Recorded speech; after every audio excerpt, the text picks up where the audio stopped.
Assalamualaikum warahmatullahi wabarakatuh. Perkenalkan, nama saya Cahyo Pungkas Angkara dengan NIM M1A118004. Di sini saya akan mempresentasikan sebuah tugas dengan mata kuliah Kesehatan Keselamatan Kerja dengan judul tugas Pentingnya APAR dan Prosedur Loto di Dunia Kerja dengan dosen pengampu Bapak Oki Saputra. Baiklah, kita lanjut. Yang pertama ada pengertian APAR. Alat pemadam api ringan atau yang biasa kita sebut APAR adalah alat yang digunakan untuk memadamkan api atau mengendalikan kebakaran kecil.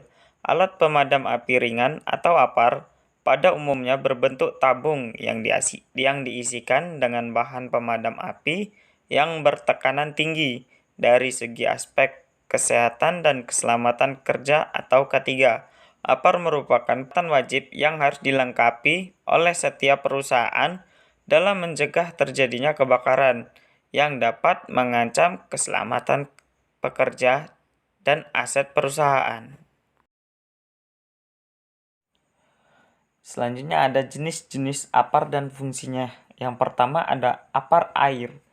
APAR jenis ini berisi air. APAR air merupakan jenis APAR paling ekonomis dan cocok untuk memadamkan api yang disebabkan oleh bahan-bahan padat non-logam seperti kertas, kain, karet, plastik, dan lain sebagainya.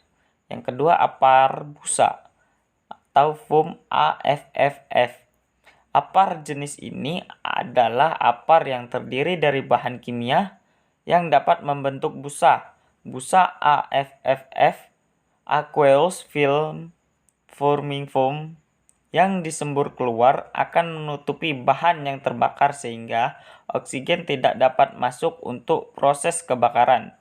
APAR jenis busa AFFF ini efektif untuk memadamkan api yang ditimbulkan oleh bahan-bahan padat non-logam seperti kertas, kain, karet, dan lain sebagainya. Yang ketiga ada APAR serbuk kimia atau dry chemical powder. APAR jenis serbuk kimia atau dry chemical powder fire extinguisher ini terdiri dari serbuk kering kimia yang merupakan kombinasi dari monoamonium dan amonium sulfat. Serbuk kering kimia yang dikeluarkan akan menyelimuti bahan yang terbakar sehingga memisahkan oksigen yang merupakan unsur penting terjadinya kebakaran. Yang keempat ada APAR karbon dioksida atau karbon dioksid CO2.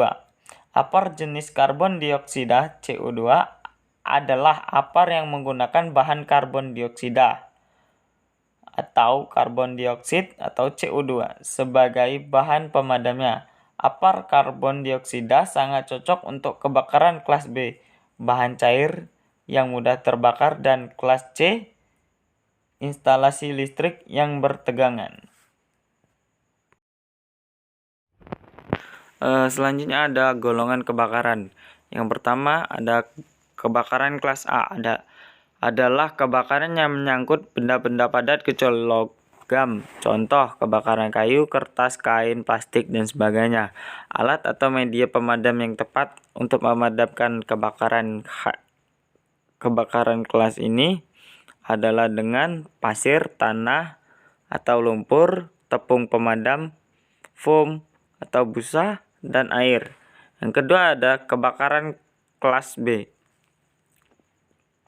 Kebakaran bahan bakar cair atau gas yang mudah terbakar. Contoh, kerosin, solar premium atau bensin, LPG atau LNG, minyak goreng. Alat pemadam yang dapat dipergunakan pada kebakaran tersebut adalah tepung pemadam atau dry powder, busa atau foam, air dalam bentuk spray atau kabut yang halus. Yang ketiga ada kebakaran kelas C. Kebakaran instalasi listrik bertegangan seperti breaker listrik dan alat rumah tangga lainnya yang menggunakan listrik. Alat pemadam yang dipergunakan adalah karbon dioksida, CO2, tepung kering, dry chemical, dan dalam pemadaman ini dilarang menggunakan media air. Yang keempat ada kebakaran kelas D. Kebakaran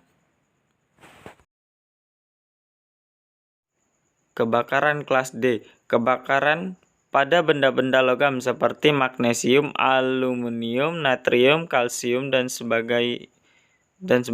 Alat pemadam yang dipergunakan adalah pasir halus dan kering, dry powder khusus. Selanjutnya cara menggunakan apar. Yang pertama, tarik pin pada apar. Yang kedua, pegang ujung selang dan arahkan ujung selang kepada titik api. Yang ketiga, tekan tuas. Yang keempat, arahkan ujung selang atau kibaskan pada titik api agar padamnya bisa merata. Alat pemadam api ringan atau apar, atau bisa disebut juga alat pemadam api yang berbentuk tabung, sangatlah penting berada di sekitar area perusahaan, karena di saat terjadi kebakaran, alat pemadam api ini paling pertama dicari untuk memadamkan api. Jika suatu perusahaan tidak memiliki alat pemadam api, maka ini sangatlah membahayakan bagi para pekerja yang terjebak kobaran api di saat terjadinya kebakaran. Pentingnya penyediaan alat pemadam api ini juga sudah dianjurkan oleh pemerintah Indonesia sesuai SOP yang berlaku. Selanjutnya LOTO, Lockout Takeout. Lockout Takeout atau LOTO merupakan suatu prosedur untuk menjamin agar sumber energi tidak terlepas secara sengaja. Secara teknis, LOTO dilakukan dengan mengunci secara fisik pada sumber tenaga dari sirkuit dan peralatan setelah dimatikan. Sumber tenaga tersebut lalu diberikan label dan tag yang mudah dibaca yang mengingatkan orang lain pada areal tersebut bahwa kunci telah dipasang.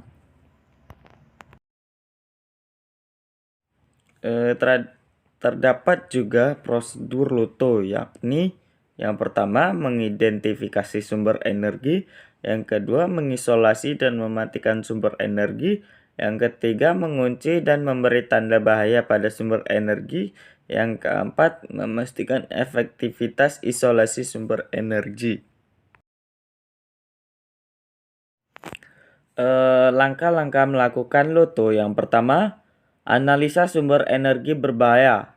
Semua pekerjaan harus menganalisa dan mencari sumber-sumber energi atau bahaya yang dapat melukai atau mencederai para pekerja dan lakukan pemeriksaan terhadap alat kerja yang akan diperbaiki. Yang kedua, beritahu semua pihak berlangsung maupun tidak langsung yang masih berhubungan dengan pekerjaan atau peralatan yang akan segera diperbaiki, dan itu wajib diberitahukan agar tidak terjadi bahaya saat melakukan pekerjaan dan itu menjamin keselamatan para pekerja. Yang ketiga, isolasi atau putus sumber energi berbahaya. Lakukan pemutusan atau isolasi jaringan atau aliran listrik dari sumbernya, dan lakukan isolasi pada titik isolasi yang sudah disediakan atau disesuaikan dengan rekomendasi pabrik. Dan dalam melakukan isolasi ini haruslah dengan mengumumkan sisor dan harus dipindahkan oleh satu isolasi officer. 4. Lakukan pengujian. Setiap sumber yang sudah diisolasi harus diuji coba terlebih dahulu sebelum pekerjaan dilakukan untuk memastikan bahwa sumber energi itu sudah benar-benar putus dan tidak ada lagi sumber energi yang hidup. 5. Pasang lock dan tagging. Setelah sumber energi sudah putus, maka pasanglah lock untuk memastikan bahwa tidak ada orang lain atau pekerjaan lain yang sewaktu-waktu dapat menghidupkan atau menyambungkan kembali sumber energi, dan pasanglah tagging pada titik isolasi untuk memberikan informasi pada para pekerja lain terkait dengan pekerjaan yang sedang dilakukan. 6. Mulailah pekerjaan. Setelah semuanya sudah dipastikan aman, maka pekerjaan sudah dapat dilakukan sesuai dengan perencanaan dan haruslah berhati-hati. 7. Menyelesaikan pekerjaan. Dan selesaikanlah pekerjaan Anda pada sesuai dengan shift Anda. Dan apabila pekerjaan tidak selesai pada giliran pekerjaan Anda, maka berikanlah pada pengawas dan isolasi. Dan pastikanlah bahwa isolasi officer sudah mempunyai kunci dan gembok yang Anda pasang. Atau Anda bisa letakkan kuncinya di kotak isolasi yang sudah disediakan. 8. Mengamankan daerah kerja. Lakukan kebersihan dan perapian tempat kerja. Apabila pekerjaan sudah selesai dikerjakan agar tempat pekerjaan tersebut aman dan tidak ada barang yang hilang. 9. Periksa area kerja. Lakukan pemeriksaan area pekerjaan secara menyeluruh serta pastikan tidak ada lagi pekerja lain di dalam area tersebut dan jangan lupa pastikan juga alat-alat yang digunakan tidak ada tertinggal satupun. 10. Lepas kunci dan tagging. Lepas semua gembok dan tagging setelah pekerjaan sudah selesai dikerjakan. 11. Sambungkan kembali sumber energi. Sambunglah kembali sumber energi setelah lock dan tagging dilepas. 7. Menguji fungsi. Ujilah peralatan yang diperbaiki dan pastikan bahwa peralatan telah berfungsi dengan baik dan sumber energi telah disambungkan. Kemudian fungsi loto. Fungsi loto atau logout tagout ialah untuk menjamin alat berbahaya yang secara tepat telah dimatikan dan itu tidak akan menyala kembali selama pekerjaan itu berbahaya ataupun pekerjaan perbaikan atau perawatannya sedang berlangsung sampai pekerjaan itu selesai dan bisa dioperasikan kembali lagi seperti semula.